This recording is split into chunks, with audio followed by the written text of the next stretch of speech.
let me make my screen bigger, and we'll go in three. Oh, three, 2, 1. Welcome to Burning the Boats, presented by 608B Capital. And today I'm sitting down with Mr. Witt McCarthy, CEO of Consistent Capital. Whit, thank you for coming on, my man. Thank you so much for having me. I really appreciate it. Yes, sir. Yes, sir. So we're going to dive into a lot of stuff, and we'll go ahead and get this thing kicked off. Whit, I've gotten to know of you through some mutual networks and stuff like that we're in, and primarily Kelly Garrett. She's a big role in our business, and I know with yours as well. But why don't we turn it over to you and let you introduce yourself and what you have going on, and then we'll take it from there. Cool. Yeah. So Witt McCarthy, CEO of Consistent Capital. We're a Charleston-based hard money lender, right? Focused on deploying capital to real estate investors for both long-term and short-term. So we started up about a year ago, really launched in September of 2023 in partnership with Rehab Wallet. So as you mentioned, Kelly Garrett, great friend, mentor, advisor here locally in Charleston. She's an incredible businesswoman, and very happy to be partnered up with them. But yeah, we work very closely with real estate investors, providing capital to them in the form of debt for purchase, refi of rental properties, ground up construction opportunities, some small balance multifamily. So kind of the general gamut of more institutional type products that are in the marketplace as it relates to hard money lending. Yep. So as you know, we have like a shorter term hard money lending, very similar to Rehab Wallet. In fact, they helped us build our model after their model. So we're very in tune with that. And you guys are more on the back end refinance of that equation, exactly. For anybody doing the Burr method and any other stuff. So you said y'all launched in September of 2023. Mm-hmm. What was your prior experience before that? Yeah, so I've been in the business for 11 years now, and only on the business purpose lending side, right? So we started up a company based out of California in 2014 called Civic Financial Services. Was one of the original founders there, and we built that business up to a pretty crazy scale. We over the course of 9 years inside of that business, we originated over $10 billion of business purpose loans. So at one point we were number 1 or 2, depending on the month, in total originations on a monthly basis in the country. Us and Kiavi, or Lending Home at the time, battled that out for a while. We built that business up to about 450 full-time employees, doing in our final year of 2022 about $3 billion of production, and it was an incredible business. Cut my teeth in the business in California underneath that roof, and we were acquired by a bank, Pacific Western Bank, in 2021, which at the beginning was great. And then Silicon Valley Bank and the old regional banking crisis kind of sent things a little sideways. So got a little sticky inside of that business, and they made some decisions to focus on their core business, which is the business banking, and ultimately decided to wind down Civic at that time. At which point, was really close with Kelly and having conversations around opportunities of us linking arms, because very similar to what Rehab Wallet is experiencing, we experienced back in about 2017, 2016, where we started off just doing short-term paper, right? 1 and 2 year bridge, fix and flip. We were not doing any ground up construction at the time, but you get to a point in your business where you have borrowers that are in needing of additional products that are really hard to manage inside of a fund structure or as a hard money lender, whether that's a levered or unlevered debt fund. So we got to the point where we realized, if we want to retain our customers and be able to keep them within our ecosystem and environment, we need to roll out some additional products to support them. Because we noticed, hey, there's a lot of our borrowers spinning out into these DSCR loans on the back end. And all those lenders that are offering the DSCR loans at that point in time were also offering the bridge and fix and flip. So you're giving up an opportunity to lose a customer to a competitor, which we hated. So we rolled out a DSCR product to support that customer, and it became the biggest product that we had at Civic, and did incredibly well. And Kelly and the Rehab Wallet team has noticed that, where people spin out into the secondary financing type product, and they don't want the opportunity to have anyone else, pick them up for additional business, the stuff that does fit their box. So we focus on an institutional credit box, a little bit different than what Kelly and the team does at Rehab Wallet in that debt fund structure. We originate our loans and we sell our loans into the secondary marketplace. So we still maintain asset management privileges and some servicing oversight, but at the end of the day, we do sell our loans, which allows us to offer a more competitive cost of capital, which is really required for long-term paper and some of these really big ground-up construction deals where it's just not viable to pay Dutch interest. So we're tapped into the institutional capital markets for our business, which just helps diversify the business with Rehab Wallet, right? There's less people getting caught in loans on their books, right? If we're able to come in and help them proactively get into long-term paper on the back end.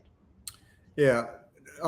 For those that are listening that, I'm sure everybody has heard the acronym DSCR, debt service coverage ratio loan. Could you kind of dive into that? We don't have to get too much in the weeds, but just explaining what that type of loan is.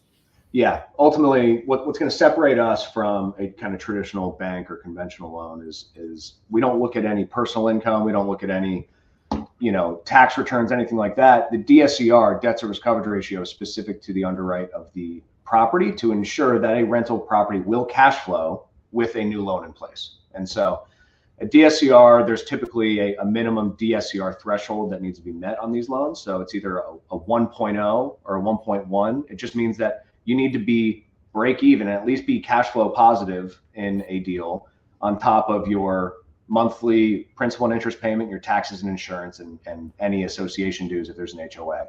You need to make sure that your rent is at or greater than that total figure. So to get into a DSCR loan. So it's underwriting to the cash flow of the property, right? Not underwriting any personal income or anything like that. So it's a really viable product for those that don't want to go through the conventional or bank financing process, right? It's a whole lot easier. We don't report back to the credit bureaus, so it doesn't affect anyone's DTI or ability to borrow conventionally for primary residences or whatnot. The process is night and day different between what you will experience with a conventional or bank lender for that type of product. Yep. Cool. So I want to go back even further. So Sure. You spent 11 years cutting your teeth in this industry. What led you to this industry? So what's your background prior to that? I mean, that might be getting back into college days and stuff like that, but what got you here or into the other company? Right out of college, I've always had that kind of entrepreneurial bug. And right out of college, I started a granola company. I started based on my mom's recipe out in Los Angeles, and got to the point where we were selling into 60, 70 some odd stores throughout LA. And it was actually going pretty well, just building that from scratch, and was able to actually sell that, exit out of it, and sold it to a local cookie company who acted as our co-packer, and they manufactured everything for us. So exited that, but knew that the thing that I was most motivated by inside of the entire sale or the entire cycle of that business was the sales side of it. And I love being in the interaction process with customers and people we want to be working with, and was good at it. So I always wanted to do more of sales. And so I just focused my job efforts and searches really on kind of sales focused industries where there's no ceiling and the ability to, I want to make as much money as I can based on my ability to sell. And so I focused more on tech sales to started there, jumped around and found a nice little home at a youth sports company doing like sponsorship sales. And that was great. It was lacrosse focused, which is my sport growing up. And then got linked up into the organization that, ultimately we started Civic underneath. And I always knew that I was going to get into real estate. It was just a matter of when. And I'm happy I didn't go right into it, that I was able to kind of go wet my beak in other industries and learn more, frankly, complex sales inside of tech. I think that's been really helpful for me.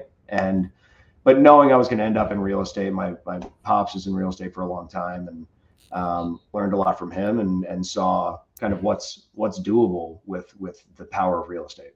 So I was going to get there eventually. And I got some very sage advice early on from two different people, totally disconnected from one another, and asking for career advice, like what should I be doing if I want to be in real estate? And they both independently said, focus on the financing side first. If you can get the financing understanding down, then that skill set is super transferable to any other part of the real estate world. So if you start financing, you can get into development more easy. If you start in financing, you can get into property management or sales, whatever it might be. But I'm happy I took that advice, because you truly do get a full understanding of a transaction when you're operating from the financing side. Absolutely. Absolutely. So personally, I've kind of been all over the place in real estate. You know, we've done a lot of flips, a lot of burr. We have a lot of rentals. Now we're in the lending. But early on, similar to you, a mentor of mine gave me some advice. You know, nothing in real estate happens without capital. Nothing. So if you can work your way eventually into controlling the capital or managing the capital, whether that be, you know, the middle person between the capital and the end point, or the capital yourself, that's the sweet spot. And so that's kind of what's motivated us to get more into the lending and whatnot. It sounds like you had that similar focus or advice that led you to where you're at. So I think that's a pretty consistent theme. Advice you get from people that have been in the game for a long time. You know, they know that's the sweet spot. So I mean, we hit it at the right time when we were at Civic too, where it was very new to the institutional world. Like Wall Street didn't really understand the product. Like there was no securitizations happening of this business purpose loan product in the marketplace. And so we had to go and really spend a lot of time with Wall Street partners to make sure that they were understanding of why this product, right? Business purpose loan, whether it's DSCR or shorter duration bridge product, why this should trade and sell at premiums better than kind of what was available prior, because there was really no exposure to this type of marketplace. It was all fund structures that are operated with groups like you, Jason, that like Rehab Wallet, groups that were very regional or localized in how they put their money out into the marketplace. But there was really no interaction with a secondary market, right? It's all individual note investors or fund structures. So really spent a lot of time on the front end, really kind of institutionalizing the space to an extent. And I think we've reaped the rewards of that over a long period of time, which is nice. Yep, absolutely. And one thing with you, Whit, that I've been impressed by, like getting to know you through, you know, obviously our mutual connections, but hearing you on some podcasts and stuff like that. You seem to be very intentional about being an expert in this space, right? So you don't, obviously you're still learning every day, right? But you talk the game, but you know what you're talking about. You're an expert. How important is that to you, and how much do you prioritize staying on top of just, you know, the industry lingo and the industry trends and stuff like that? Yeah. How big is that to you? It's maybe the most important thing in my job as the leader of our organization, right? Understanding what's happening in, you know, on Main Street, right? With investors, like what are the products that are needed? What's happening with the real estate world in general and all the different markets that we want to be present in. And then ultimately what's happening in the secondary market with all the loan buyers and securitizations. And it's super important to understand all of that, right? So you can get the full comprehensive picture to figure out how you should direct your business's resources, right? We don't have unlimited resources. No one does, right? So you need to make sure that you are really focused on deploying, you know, efforts towards areas where you're going to be able to get the best ROI. And so I think you can't do that unless you have a true understanding of the ins and outs of the marketplace. And I think just being in it for so long now, right? And 10 some odd years is like, as far as like the institutional business purpose lending space, which is one of the longest track records because it all kind of came together around 2012 to 2014 and is net, you know, operating at a different capacity now, but it's a pretty small industry. It really, really is. I mean, if you go to the American Association of Private Lenders events, have you ever been to those, Jason? I have not. No. No, they're great. Would recommend it because you go and you see all the different people, the players, the vendors, everyone that is operating exclusively within this space. And so you get to know the players pretty quick. You understand who does what well, who needs to improve in certain things, just by being around. And so, yeah, that's probably the most important thing that I need to be doing for my team is having a good grasp and handle on what the hell's going on in the market. Yep. Yeah. And to that point about, you know, really focusing and prioritizing being an expert, being knowledgeable. along the way, I would imagine, when you alluded to it, kind of cutting your teeth in that prior business and prior company, but how important of a role have mentors, coaches, things of that nature played in your journey? I mean, incredibly so. So, I mean, first and foremost, I had my first kind of oversight person that kind of came in to help direct in sales inside of Civic back in the day. He always gave just incredibly sage advice as it related to sales, right? And what you need to be doing on a daily basis, right? How you need to be time blocking, how you need to be scheduling for yourself to make sure that you are not falling in love with the pipeline. You're always continuing to push more into it. So that was always really helpful. But then ultimately, probably the biggest turning point in my career was when we brought in Bill Tesser as the CEO of Civic, which was 2017, 3 or 4 years after we had started the company. So we went and brought him in from a big conventional shop to come in and help us gain scale. Because at that point, we had gotten to a 30 million a month run rate, right? Nothing to turn your nose up at, but we knew that we wanted to go bigger. We always had the stated goal from day one. All right, let's get to 100 million a month, right? That is a massive number. No one had really done that before at that point. And he came in and just brought in scale, the ability to scale by creating solid foundation systems inside of the whole company. So Bill has always been a mentor of mine and has been in my corner, right? Even when I decided not to link up with Bill and the team to restart CV3, which is just a new iteration essentially of Civic, I decided to step away. He couldn't have been more supportive in that whole process, understanding that, I think there's a good opportunity to do some stuff down here in the Southeast, which is where we're primarily focused. So yeah, I think having someone who's in your corner rooting for you, but also who's been through all this stuff, different market cycles, and can help you understand how to navigate them is so incredibly valuable. You need to be able to rely on people that know more than you. Yeah. It's the biggest, I guess, shift I've made in my life is, I worked under a corporate structure in sales, insurance sales for almost 20 years. And all of the training and mentorship and everything was kind of provided, within that structure.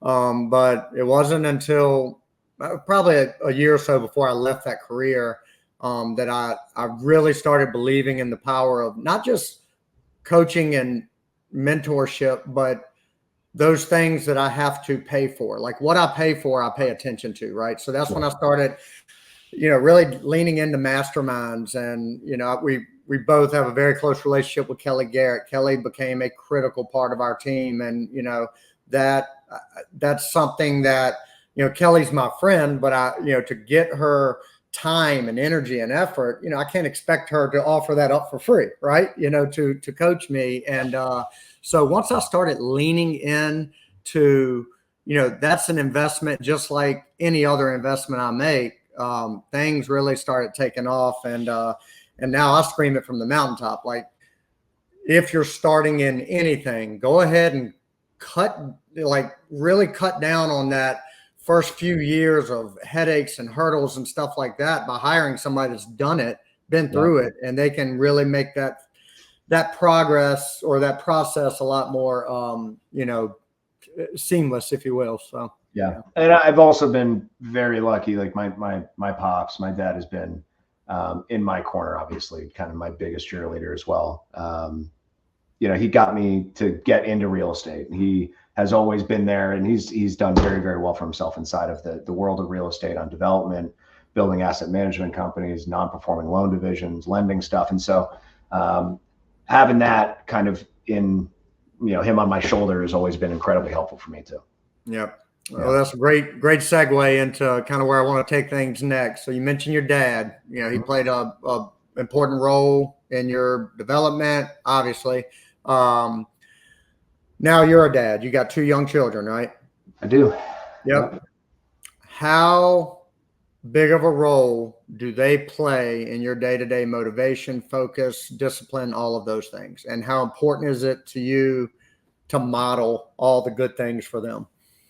Yeah. I mean, that's a big question and so hard to measure, right? Because everything that I do on a daily basis ultimately is driven back for them. So This is a startup, right? And Haley, my wife, is so incredibly supportive, where understanding like, okay, we're moving away from, this company that was really successful for a long time, making a whole bunch of money, doing really well there, but ultimately W-2, and, doesn't allow you to maybe, do things always in the way that you want to do them, right? With different, work-life balance and whatever it might be, right?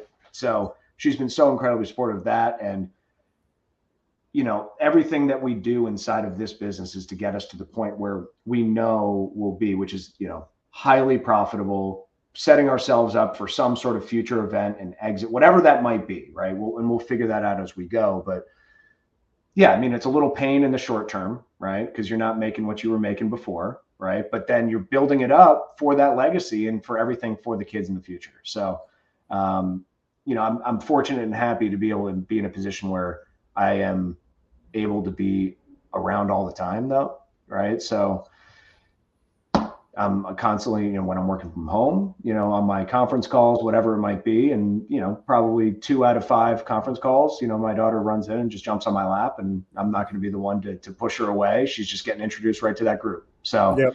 Right. I think that stuff that you do inside of your day-to-day that gets, whether it's consciously or subconsciously absorbed by our kids, it's showing work ethic and what it takes to go out and be successful, and nothing's just going to be handed to you, is the things that we really focus on in our house. Man, you couldn't have hit more at home to me. I mean, that is, I've got young kids as well. In fact, you mentioned the kids running in on conference calls. My son is with me all day today. My wife and daughter had to go. They're out of school now, so I've got him all day. Yeah. And about 3 times since we've been talking, you can't see it, but he's popped his head in, see if I'm done, and all of that. But yeah, it's funny how it evolves. I'm sure you've seen a similar evolution. So my career started in sales. I was single, right? I was single, no kids. I was 23 years old, or 22. And so my motivations were a lot different then. It was very selfish. It was make as much as I could, grind, and all that good stuff. Then you get married, and then you got another half of the equation, my wife now. So we're married, and now I've got to make sure things are balanced, between work and our relationship. As soon as my first kid came, and that is 12 years ago now, everything changed. Like, it was immediate. This little human, I now forevermore, or at least for 18 more years, her eyes are going to be on me and everything I do. It cleaned me up. It matured me. It made me really focus on not just growing something. So like I left, similar to you, I left that sales career. I was making more money than I ever dreamed of. And I walked away from it to go into something that was uncertain, right? I had confidence in it, but we're burning the boats, if you will. Mm-hmm. But it wasn't about that. Like, yes, I want my daughter to see me grow something. Yes, I want my son to see me grow something and be successful. But I also want them to have me physically in the house and be able to have adventures and stuff like that. And if that comes at a cost financially for a couple years, so be it. Like, I mean, I'll take that risk. And, so and yours are young, right? 3 and 1. So, we're in it. And right now it's one of those things like, all right, we're going to go out and we're going to do something with the kids, because, this time is flying by way too fast. Yeah. Way too fast. Like, I don't even remember the first 6 months of my son. Like, everything is just moving so fast, because when you got a toddler there too, running around, it makes you just like really stop, look around, and just love every friggin' second of it. So we're in it, and I just try to remind myself every day to be as present as you possibly can, because this time is so fleeting. Yeah. How, if you don't mind sharing, how do you, this is a struggle I still have today, and I'm working, I mean, by the minute, trying to get better at it, but how do you remain present? How do you have strategies or systems in place that truly allow you to disconnect, for that playtime with the kids, or when you're out at dinner with your wife, or you're on vacation? How do you manage that? Yeah, I think it always comes down to having a good team, right? And having people that are there in your corner to support you, back you up in a situation where you're not able to jump in. And I'm very fortunate to, I think, have had, role models and mentors who have just so incredibly focused on building out a team that allows you to scale, right? And my definition of scale is getting to a point where I'm not needed for every task. I'm not needed for most tasks, right? I'm there as additive and bringing value for continued progress and growth. But like once you continue to build up and establish a foundation, things should be able to run without the person at the very top on a day to day. So I'm just so focused on building out a great team that is self-sufficient, has the ability to do this stuff. And so I'm fortunate, I think, when I do log off, right? If I, logging off a little early, 4:00, 4:30, like I know they've got my back. And if there's something that is super time sensitive, then I get brought in and, I'll jump on a phone call if I have to, but it is a matter of finding time to put that phone down, disconnect, and be able to just be super present with the kids and the whole family. Got it. Yep. I love that. I am curious. I meant to ask this earlier, but your home for you is the West Coast, right? California. Is that what you said? I was in California for 11 years. What brought you? What brought you east? So I grew up in Connecticut. I went to school in Maine. So I'm an East Coast guy at heart. We were out in California, and when the height of COVID, and we were pregnant, had our little, girl. We were living in a 2-bedroom, 1-bath house and looking around and trying to figure out, okay, what does this future look like here in California? We were in Los Angeles and Manhattan Beach, and it was an incredible place. Love it. But really hard to see a future when that next house up, right? To be able to size up, and being, a real estate junkie, so focused on home ownership. Like, I'm not going to sell our house here to go rent here so we have more room. It's like, we got to come up with a different plan, right? We're paying crazy state income tax. The next size up in house is going to cost $3.5 million.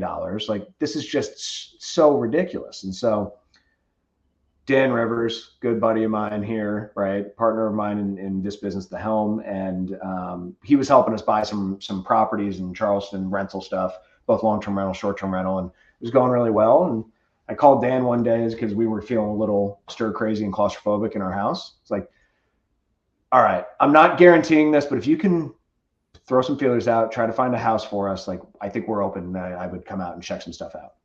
He calls me back 15 minutes later. He's like, so that like punch list, the 20 item checklist that you gave me, I found a house that has 18 of it.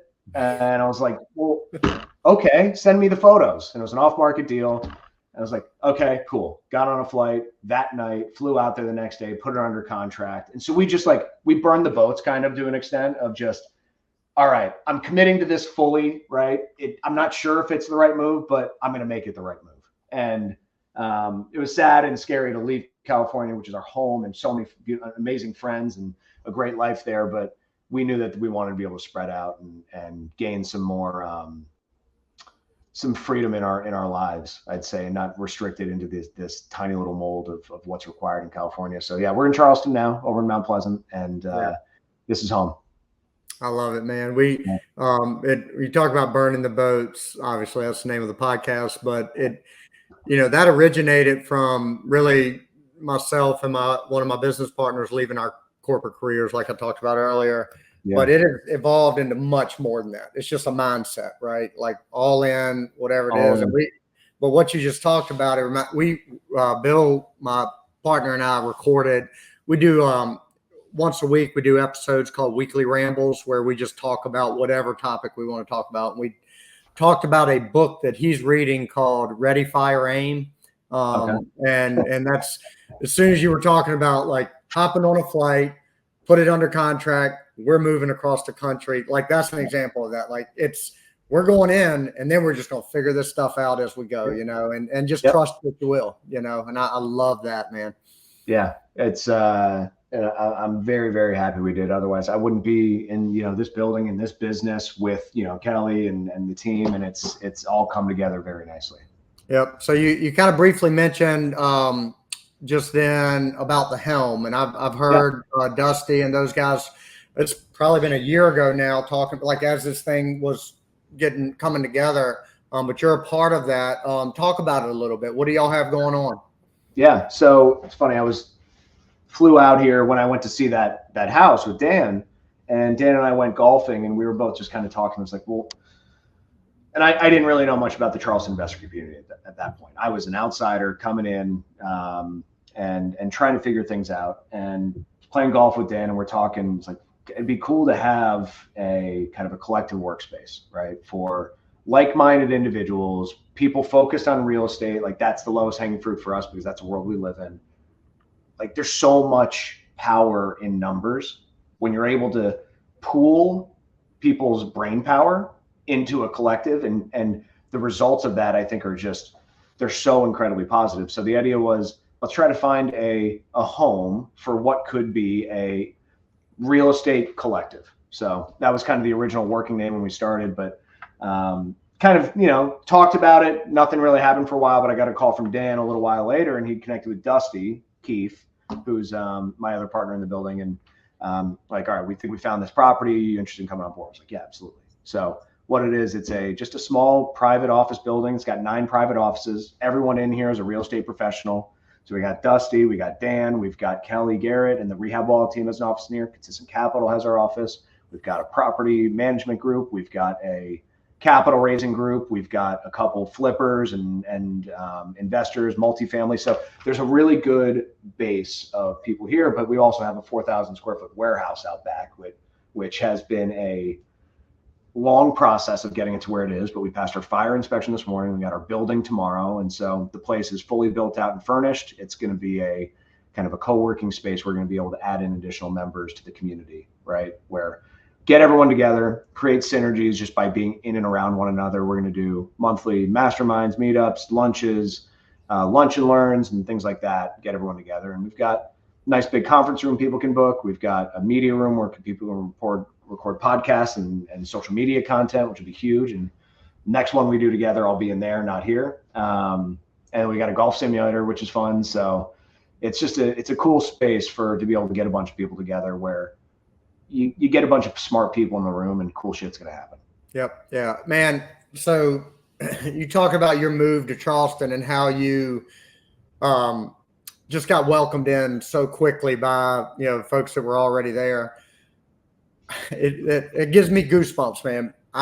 We went down to Charleston in December, so 6 months ago or so, and we were there with Q and Legacy Digital. They handle our marketing, so we went down to do a couple of days of shooting with them. Well, we were there, I think, 3 days.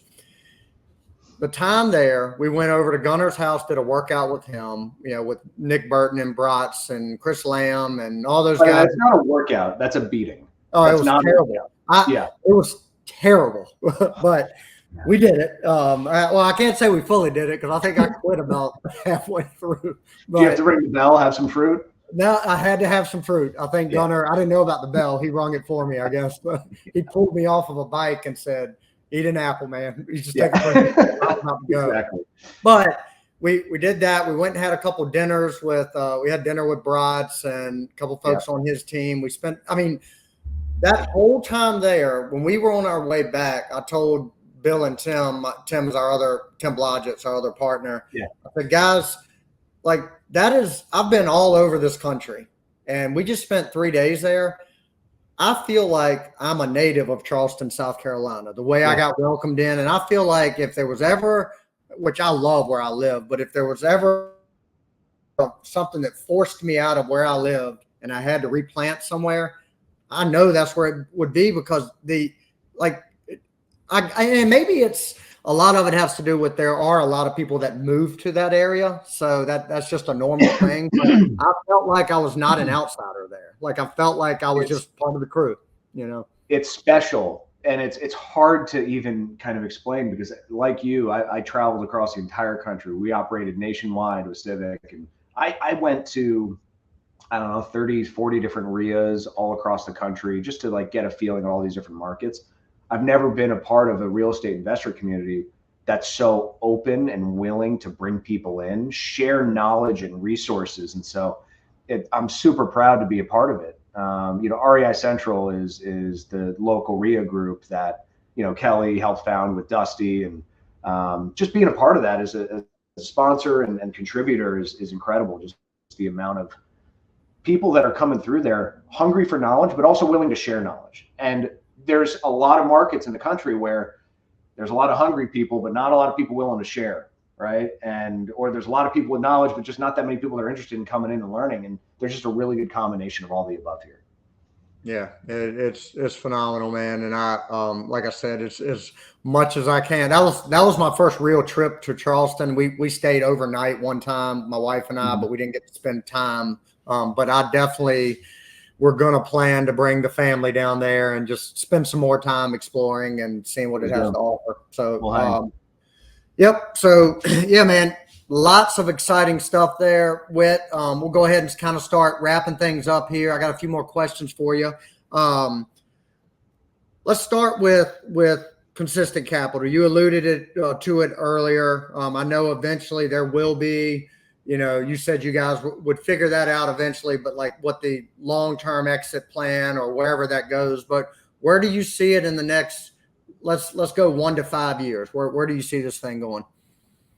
Yeah, so I'll tell you 1 to 3 years is hyper focused on gaining scale by increasing originations.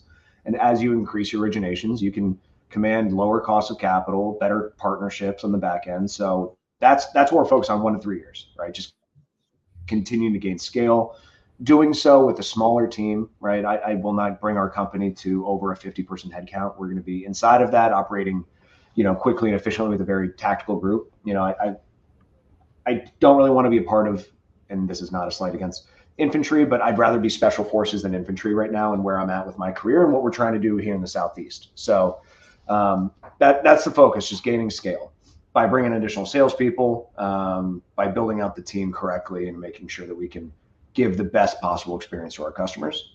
After that, I think there is a very active marketplace when it comes to equity and strategic capital investments or sales or whatever it might be within our world, right? Essentially, you build up a platform, right, that has the ability to originate and fund loans and consistently every single month. There's institutional capital sources that take a look at these businesses and say, well, that group's operating at a blended cost of capital of, call it 7-8%. Our cost of capital is 4%. So we could take on a platform like this, continue to scale it, and drop way more to the bottom line just by placing our cost of capital inside of it. So that's kind of what happens in this world. So I think there's an opportunity for that if you do everything right and you build it with, and I have it written right above, right here. Scale with structure and intention. It's something that I tell my team every single week. It's something that I have them write down in their notebook. It's something that we've kind of built our business on, because we spent the first 6-7 months really getting a process and product in place that is supportive and conducive for very quick closings for our customers, because that's what's needed in our space, as you know. Yeah, absolutely. Next question. This gets a little more personal, so bear with me. I am all about mindset and then also legacy. So it's a 2-part question, and it's tough to think about. Somebody asked me this recently, so it's been on my mind a lot. But you get hit by a bus today, you don't make it home. There's no more Whit. What would the folks closest to you say about you? As far as how would they describe you as a human being? I think something that I have, I think people would characterize me as someone who gets along with most people. I mean, someone who people like to be around. I don't think I avoid drama at all costs. I focus on relationships. So I think people would hopefully be sad to see me go, and they would honor my legacy just by, I would say, continuing to just focus on relationships that bring the best out of you and the people you're with. So I think it'd be I would hope there would be a big old parade, but who knows? Yeah. All right. So you survived the bus accident and now you're alive and well. 60 years from now, it's time for you to go. Would those answers be the same, you think? Or do you hope they are? I think 60 years from now, there's going to be a different legacy to look at. Right. I'm still getting going here. Right. And while we found success, to date, right, in my current and prior, careers, there's a whole lot more room to run. So I think that legacy and kind of what the whole body of work looks like will be incredibly different at that point. But I think it will still come down to who I was as a person, which I think is, you treat people with respect, and you go out there and try to be well liked and bring joy to people. So I think that's what I've always done in my life. Yep, I love it, man. I love it. So, Whit, where for folks that are listening that are interested in learning more about you and Consistent Capital, what is the best avenue of finding out more or contacting you if they have some refinance or financing needs? Yeah. So go to the website. It's consistentcapital.com. There's a button in the top right that says Get Started. Right. You can submit a loan scenario directly through the system there.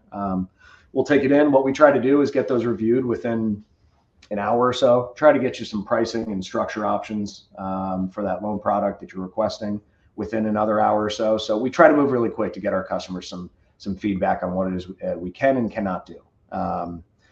Feel free to reach out to me directly, whit@consistentcapital.com. Always available and always happy to chat with anyone, whether it's, to talk about deal scenarios, shoot the shit, whatever it might be. Always happy to connect with especially people within this community that you're serving this content to. Yep. And are you guys active in majority of the country, or are y'all slowly spreading? How, where can you and can't you do deals?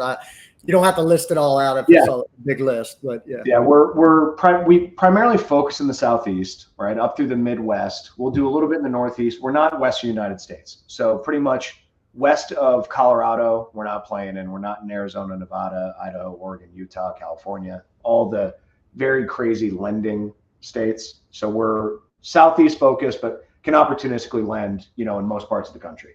Got it. Good deal. Well, we're going to drop all of your website, your contact info, your social media links. All of that will be in the show notes.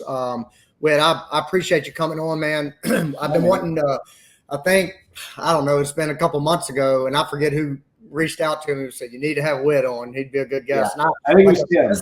What's that? I think it was Tim Bratz.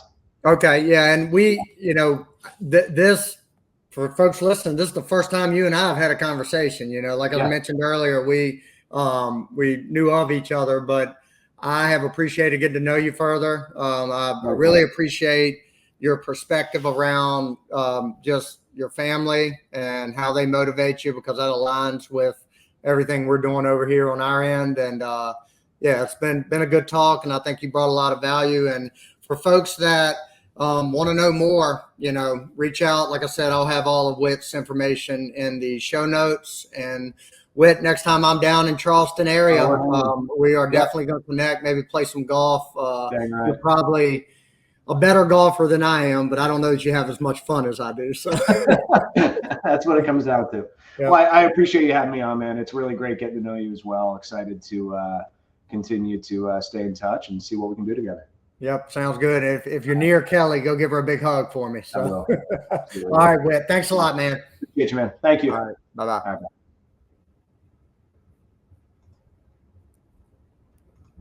Whit.